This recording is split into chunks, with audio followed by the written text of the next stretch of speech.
la noche que se suponía que iba a morir. Era una de esas lluvias de Guadalajara que calan hasta los huesos constante, como si el cielo llorara sin prisa. Regresaba a casa, después de mi turno vespertino en la biblioteca de la universidad, los limpiaparabrisas apenas dando abasto, mientras entrecerraba los ojos para ver a través del parabrisas. El tablero brillaba débilmente en la penumbra y la carretera estaba casi desierta. Solo yo, el zumbido de las llantas sobre el asfalto mojado y mis pensamientos que giraban en torno a si había pagado la cuenta de la luz y si me alcanzaría la comida que sobró para la semana. No recuerdo el choque. En un momento estaba ajustando la calefacción y al siguiente solo hubo ruido, metal vidrio y un impacto que partió mi memoria en dos. Después me contaron que un venado cruzó corriendo la carretera, que giré el volante con fuerza, golpeé la valla y el coche dio volteretas hasta caer en una zanja. Lo único que sé es que al abrir los ojos, todo olía a antiséptico y limón artificial. La garganta me ardía, la cabeza me palpitaba. Un hombre estaba sentado junto a la cama con una chamarra de alguacil del condado. Su placa decía Ramírez. Parecía cansado, pero tenía esa mirada amable de quien no se inmuta ante la sangre. «¿Ya despertaste?», dijo en voz baja. «Alma, ¿verdad?». Asentí, pero hasta ese pequeño movimiento me hizo estremecer. «Tuviste suerte. El coche quedó hecho chatarra, pero tú saliste viva». Hizo una pausa y bajó la mirada al portapapeles en su regazo. «Encontramos tu cartera. Tu identificación estaba junto a otro vehículo que se incendió. El otro conductor no lo logró. Tu hija pensó que estabas en ese coche». Parpadeé. Marisol ya presentó el reclamo al seguro, dijo. «Te declaró muerta». Tardé unos segundos en procesar las palabras. Luego otro instante en darme cuenta de lo que no decía en voz alta. No había venido al hospital. No había esperado confirmación. Fue directo a los papeles. Se inclinó hacia mí con voz baja y cuidadosa. Fue demasiado rápido. Por eso vine en persona. Los fluorescentes zumbaban sobre nosotros. Miré las paredes verde pálido y pensé en el último mensaje que Marisol me envió, un seco gracias a mi felicitación de cumpleaños. El alguacil Ramírez carraspeó. «Podemos notificar a la aseguradora. Detener todo ahora». Lo miré, la niebla en mi mente se volvía algo más frío, más afilado. No dije, «que crea que me fui». Cuando Marisol era pequeña, me decía su mejor amiga. Todavía recuerdo sus deditos apretando los míos camino a la escuela, cómo se recargaba en mi hombro durante las tormentas, su respiración cálida y tranquila, confiando en el mundo porque yo estaba ahí. Esos recuerdos ahora se sienten como mentiras. Todo cambió en su tercer año de universidad. Las llamadas se hicieron más cortas. Dejó de venir a casa en las fiestas. Una vez sin avisar fui a su campus y me recibió en el estacionamiento sin dejarme entrar a su departamento. Dijo que llegaba tarde a clases. Sus ojos ya no se encontraban con los míos como antes. Al principio me convencí de que era parte de crecer. Estaba ocupada, independiente. Quería creer que la había educado bien, que le había dado tanta fuerza que ya no me necesitaba. Pero había grietas que no podía ignorar. Una primavera le envié una tarjeta de cumpleaños con un cheque de 5,000 pesos juntados con turnos extra. Meses después, lo encontré sin abrir todavía en el sobre, en el fondo de un cajón de su viejo buró, cuando lo preparaba para donarlo. Ese mismo verano la escuché susurrar por teléfono en la cocina diciendo, «Él apenas puede con su vida, pero ya tengo un plan». Debí haber preguntado más. Debí haber insistido. Pero no quería creer que Marisol, la niña a la que cuidé en sus crisis de asma, a la que acompañé noches enteras estudiando, pudiera mirarme y ver solo un estorbo. Ahora en una cama de hospital, con un extraño diciéndome que mi hija ya había firmado los papeles por mi supuesta muerte. Entendí que esas llamadas sin responder y las fiestas ausentes no eran descuido. Eran preparación. No se estaba alejando. Estaba tomando distancia para apuntar mejor. El alguacil Ramírez parecía esperar algo, tal vez arrepentimiento o duda. Pero solo sentí quietud, esa calma que llega después de un temblor, cuando el suelo deja de moverse y lo roto empieza a sentarse. Entonces lo haremos a mi manera, le dije. La cabaña estaba a media hora de Tepoztlán, pasando 2 caminos de terracería y un letrero de madera desvaído que solo decía Ramírez. Se alzaba al borde de un lago tan quieto que parecía un espejo roto solo por el ocasional susurro del viento o un pájaro sobresaltado. Sin señal de celular, sin internet, solo yo, una bolsa de lona prestada y un silencio tan profundo que podía escuchar mi corazón al acostarme. Tomás me dejó ahí con una bolsa de mandado, un termo de café y la promesa de pasar cada mañana. 3 días, dijo. Es lo que puedo mantener tu registro bloqueado sin que pidan una revisión más profunda. Después se complica. Asentí. 3 días es todo lo que necesito. La primera noche no pude dormir. Miré el techo de madera siguiendo los nudos en la veta, recordando la presentación de coro de Marisol en 6º de primaria. Olvidó la letra, rompió en llanto a media canción y corrí al escenario para abrazarla. El público se rió. Ella lloró en mi suéter. Pensé que esa noche había hecho algo bien. Tal vez me equivoqué. Para el segundo día mi duelo se endureció en algo más, una rabia con filos tan agudos que podían cortar hueso. Miré los árboles mecerse desde la ventana y pensé en lo fácil que había sido para ella. Una llamada, una firma. Eso bastó para borrarme. Tomás llegó antes del atardecer con un folleto doblado en la mano. Esto acaba de llegar al pueblo. Tu funeral es mañana. Me lo pasó. Ahí estaba yo en una foto de la feria de ciencias de secundaria con frenillos y todos sosteniendo un trofeo de plástico. El pie de foto decía: era callada, pero siempre quiso hacer lo correcto. Quiso, dije sin emoción. Ni muerta me dan el crédito. Tomás se sentó frente a mí, su rostro suavizándose. Perdí a mi hermana por gente como tu hija. Ella no fue lo bastante fuerte para salir. Tú sí. No respondí. Solo doblé el folleto y lo puse en la mesa a mi lado. Mañana entraría a la sala donde enterraban una mentira y traería la verdad conmigo. Llegué 5 minutos después de que empezó el servicio. Tomás estacionó por la parte trasera cerca de la entrada de la cocina, lejos de los autos alineados al frente.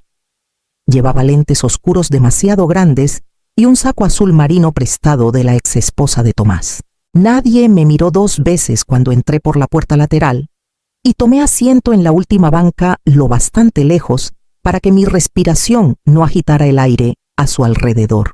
El ataúd estaba cerrado, cubierto de flores color crema. Mi foto de secundaria con frenillos y sonrisa incómoda descansaba en un caballete junto al altar. La miré entumecida. Ni siquiera encontraron una foto de la última década. O tal vez no quisieron. Marisol estaba detrás del atril, su voz temblando con el drama justo para parecer creíble. Mi madre fue complicada, empezó. Tuvo sus luchas, pero lo intentó. Y al final merecía paz. Sollozó secándose la mejilla con un pañuelo que alguien probablemente le dio para el efecto. La gente a mi alrededor murmuraba asintiendo, consolándose entre sí. Extraños llorando por una mujer que no conocían, porque la mujer de la que les hablaron nunca existió. Un hombre de traje gris se inclinó hacia Marisol cuando bajó. Lo reconocí del sitio web de la aseguradora. Sus labios se movieron cerca de su oído, pero aún capté las palabras. El lunes se libera la póliza. Marisol asintió apenas conteniendo una sonrisa. La mitad va directo a mi cuenta de negocios. La otra al fideicomiso de la herencia. Que quede limpio. Limpio. Como si no hubiera un cuerpo real detrás de esta farsa. Como si no estuviera sentada a 6 metros escuchando a mi hija repartir mi vida como si fuera una hoja de cálculo. Mis dedos se cerraron con fuerza en mi regazo. Cada parte de mí quería levantarse, gritar, quitarme los lentes y dejar que la verdad destrozara la sala. Pero esperé. Solo un momento más. Marisol se giró para abrazar a una mujer que no reconocí, las lágrimas ya secas, su postura relajada. Rió suavemente por algo. El hombre de la aseguradora le pasó una carpeta. Me levanté despacio y caminé por el pasillo sintiendo cada mirada en la sala empezar a girar hacia mí. Cada paso resonaba como trueno en el piso pulido. Las conversaciones se detuvieron. Las cabezas giraron. Y luego el jadeo agudo colectivo inconfundible. Una ola de incredulidad se extendió por la iglesia mientras seguía caminando hacia el frente lenta y firme, como si el ataúd no estuviera solo vacío, sino esperándome todo este tiempo. Marisol me vio antes de entender. Su rostro mostró confusión, primero, luego incredulidad, y después algo más frío. Sus labios se abrieron, pero no salió ninguna palabra. Me detuve a medio pasillo y me quité los lentes. El aire se sentía eléctrico como los segundos antes de que estalle una tormenta. Sorprendida de verme dije, la sala quedó en silencio. Alguien dejó caer un programa. El hombre de traje retrocedió como si yo fuera contagiosa. La boca de Marisol se movió sin sonido. Parpadeó 1 o 2 veces. Pero te habías ido. No dije mi voz más alta ahora. Solo esperabas que lo estuviera. Detrás de mí, el alguacil Ramírez apareció tranquilo y seguro. Levantó una pequeña grabadora en la mano sin decir palabra. El sonido de pies inquietos y respiraciones contenidas llenó el espacio entre nosotros. Marisol miró a su alrededor desesperada por un aliado, pero solo vio rostros atónitos. Gente que acababa de llorarme dándose cuenta de que habían sido actores en una obra que no eligieron. ¿Qué es esto?, susurró, su voz temblando. No puedes simplemente... Enterraste una caja y quisiste cobrarme, dije. Mentiste a tus amigos, a la aseguradora, a todos aquí. Me diste un discurso fúnebre mientras negociabas mi pago. Mi corazón latía con fuerza, pero mi voz no vaciló. No estaba ahí por venganza, estaba ahí por la verdad. Marisol dio un paso atrás. Fue un error. Dijeron que estabas en el coche. Yo no... Firmaste el reclamo en menos de 24 horas, dijo Ramírez con calma. Sin autopsia, sin confirmación. Solo pensaste en el dinero. El hombre de traje sacó lentamente su celular y marcó sin quitarle los ojos a Marisol. No me moví. Solo observé cómo su mundo comenzaba a cerrarse, ladrillo por ladrillo, mentira por mentira. El titular llegó antes de que volviera a casa. Hija finge la muerte de su madre por una póliza de 10 millones de pesos. La madre entra viva al funeral. Por la mañana todos los periódicos locales, blogs y canales de noticias lo habían retomado. Fotos de la iglesia se filtraron, yo, de pie al frente, Marisol congelada detrás de mí. La imagen se esparció más rápido que la verdad, cuando solo era una madre cansada e invisible tras un escritorio de biblioteca. En el súper desconocidos me reconocían. Algunos me daban asentimientos silenciosos de apoyo. Otros me miraban demasiado sin saber cómo clasificarme, víctima o espectáculo. No estaba acostumbrada a la atención, pero la enfrenté de todos modos. Marisol, por otro lado, desapareció. Su celular dejó de funcionar. Los amigos que llenaban sus redes con halagos ahora guardaban silencio o peor. Su tienda en línea cerró. Sus socios emitieron comunicados. No sabíamos nada de las acciones de la señorita Vargas y hemos cortado lazos de inmediato. Uno incluso me llamó para disculparse personalmente. No respondí de inmediato. Estaba ocupada escribiendo. Tomás me ayudó a redactar el primer artículo. Lo titulé Cuando el amor se vuelve una transacción.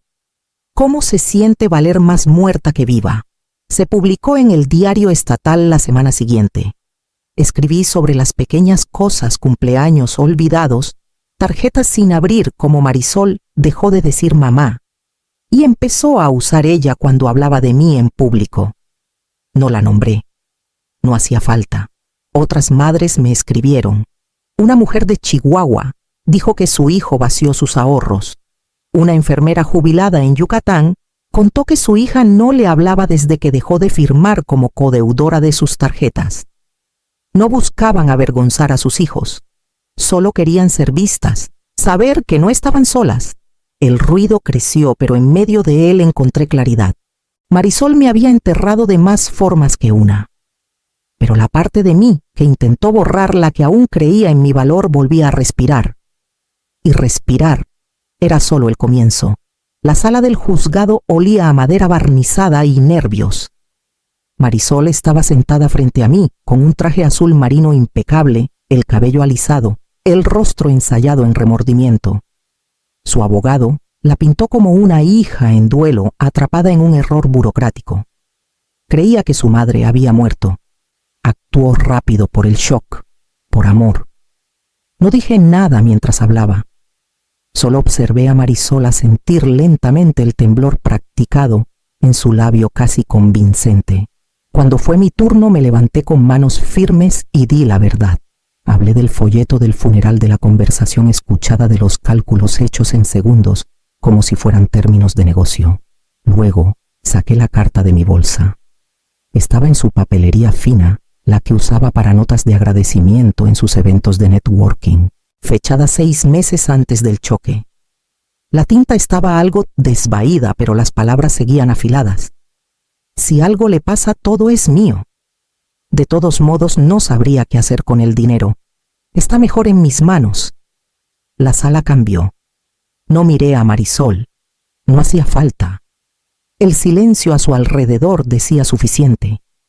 La fiscal repasó la cronología, el reclamo presentado en menos de 24 horas, la falta de un acta de defunción, la ausencia de cualquier intento por identificar el cuerpo. El duelo no se ve así, dijo. El duelo no suena a transferencias bancarias ni hojas de cálculo. Marisol no volvió a hablar. Sus ojos se quedaron fijos en la mesa como si pudiera esconderse en las vetas de la madera. Bajé del estrado con un peso levantado que no sabía que aún cargaba. No porque la hubiera lastimado, sino porque dejé de proteger la versión de ella que solía amar.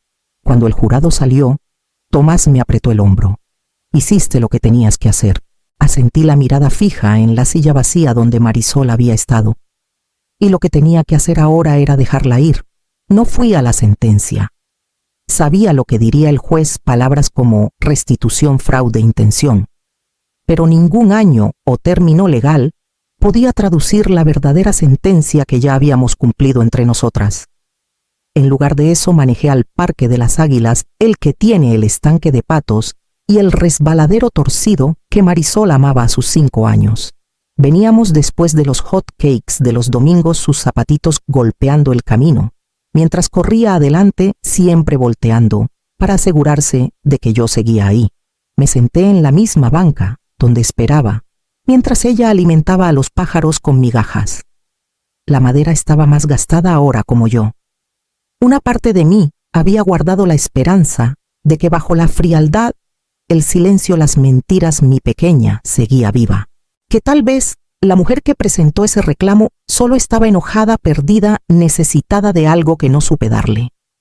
Pero sentada ahí viendo a una nueva generación de niños perseguir burbujas y risas, entendí algo que no me había atrevido a decir en voz alta. Esa niña se había ido. Tal vez llevaba años desvaneciéndose. Tal vez solo existió en mi memoria. Lo susurré al viento como una plegaria, no por ella, sino por mí. Ahora eres libre, dije en voz baja. Y yo también. Dejé una foto bajo la banca. Era de ese mismo parque 15 años atrás. Marisol en pleno salto, los brazos abiertos, riendo hacia el cielo. Y luego me alejé sin mirar atrás. Ya había pasado suficiente tiempo persiguiendo una versión de ella que ya no existía. Todavía había algo por construir. Algo que no tenía nada que ver con lo que había perdido. El artículo se publicó en la edición dominical con el titular «Cuando el amor te falla primero». No planeaba escribirlo, pero las palabras salieron como agua rompiendo una presa. No nombré a Marisol. No hacía falta. La historia era mía, y esta vez no escribía para explicarla a ella. Escribía para encontrarme a mí. En días llegaron cartas, correos de mujeres en Michoacán, Oaxaca, incluso Argentina. Madres borradas de las vidas de sus hijos con silencio o crueldad, todas preguntándose lo mismo que yo alguna vez. ¿Fue mi culpa? Empecé a responder una por una, luego creé un foro. Nos reunimos por Zoom, compartimos historias, recordatorios, pequeñas victorias. No se sentía como arreglar algo, pero sí como ser vista por fin. Tomás me llamaba una vez por semana, a veces 2. Nunca insistía. Solo escuchaba, compartía pequeñas historias suyas. Una noche, después de contarle que me habían invitado a hablar en un círculo de apoyo comunitario, Dijo algo que aún pienso. Reconstruiste lo que intentaron borrar. Dejé que las palabras se asentaran antes de responder. No sabía que podía. Lo hiciste, dijo. Solo lo olvidaste por un tiempo. Empecé a llevar un cuaderno, no por Marisol, no por lo que pasó, sino por lo que venía después. Nombres de mujeres que conocí, frases que me hacían respirar más fácil, ideas para algo más grande, algo permanente. Algo nacido de lo que casi me destruyó. Para la primavera había presentado los papeles para registrar una organización sin fines de lucro. La llamé Raíz de Ceniza. Un lugar para mujeres que habían sido descartadas, abandonadas o dejadas atrás y que estaban hartas de esperar a ser reclamadas. Le envié a Tomás una foto del logo simple, audaz, un árbol creciendo de tierra negra. Respondió con 2 palabras: está vivo. Habían pasado casi 5 años desde el día que entré a mi propio funeral. Suficiente para que la mayoría olvidara. Pero no yo. No las mujeres que llegaban a las puertas de Raíz de Ceniza con maletas y historias que sonaban demasiado familiares. Habíamos superado el foro, luego la oficina, luego el salón rentado. Ahora teníamos un refugio nuestro, propio refugio. Y hoy nombraron un ala en mi honor. Estaba cerca de la entrada cuando cortaron el listón, mi nombre grabado en el vidrio con letras discretas y elegantes. El ala Alma para mujeres que se negaron a desaparecer. Adentro un mural se extendía por el pasillo principal. Mostraba a una mujer atravesando llamas, no intacta, pero sí entera. Sus ojos no estaban abiertos por el miedo. Eran firmes, conocedores. Detrás de ella el fuego aún ardía. Bajo sus pies brotes verdes empujaban a través de las cenizas. Al pie en pintura audaz. No eres desechable. No sabía quién lo pintó, una de las residentes, tal vez la hija de alguien. No importaba. Ella entendía. De alguna manera lo sabía. Tomás estaba a mi lado con las manos en los bolsillos, la mirada fija en el mural. Es exactamente correcto, dijo. Asentí las palabras, atascadas en la garganta. Intentaron matar algo que nunca murió de verdad. Me miró entonces en silencio por un momento. Intentaron enterrarte. Sonreí, pero yo era la semilla. El pasillo vibraba con risas detrás de nosotros. Pasos de niños resonaban en el azulejo. A lo lejos alguien enseñaba una canción en un piano viejo y desgastado. Caminé hacia adelante dejando que el calor me envolviera. Esta vez no retrocedí. Seguí adelante. Había sido muchas cosas en esta vida, madre, error, memoria. Pero hoy era algo más. Era la prueba.